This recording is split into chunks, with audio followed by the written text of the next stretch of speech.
Le procès de Djemila Benhabib. Djemila Benhabib est une écrivaine et militante politique québécoise d'origine algérienne. Elle a écrit un livre nommé « Ma vie à contre-Coran ».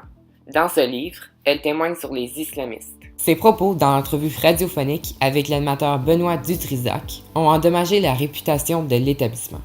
Dans l'appel, elle représente l'École musulmane de Montréal comme étant un camp d'entraînement de combattants islamistes en Afghanistan ou au Pakistan. Selon Hamen Kebir, président du conseil d'administration des écoles musulmanes de Montréal, selon lui, un climat de peur s'est installé et les inscriptions à l'école ont baissé. Le MMS poursuit Mme Benhabib pour avoir endommagé la réputation de l'école. Elle se défend au nom de la liberté d'expression. On se pose alors la question suivante.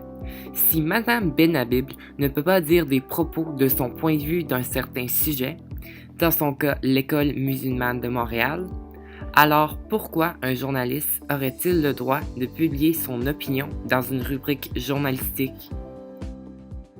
Cette situation va certainement affecter la liberté de presse, car en bref, ce qu'on nous dit est qu'on ne peut partager un point de vue qui pourrait indirectement ou directement affecter la réputation de quelqu'un ou quelque chose.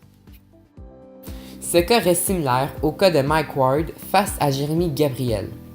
Ce dernier a condamné l'humoriste à payer 42 000 $ au plaignant et à sa famille pour avoir tenu des propos discriminatoires fondés sur son handicap. Personnellement, je crois que Mme Benhabib, malgré avoir endommagé la réputation de l'école, avait en toute liberté eu le droit de publier son point de vue du sujet.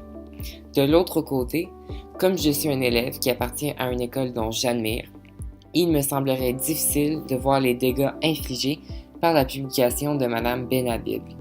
Alors, je crois que pour ce cas, je ne suis pas tout à fait certain de ma position.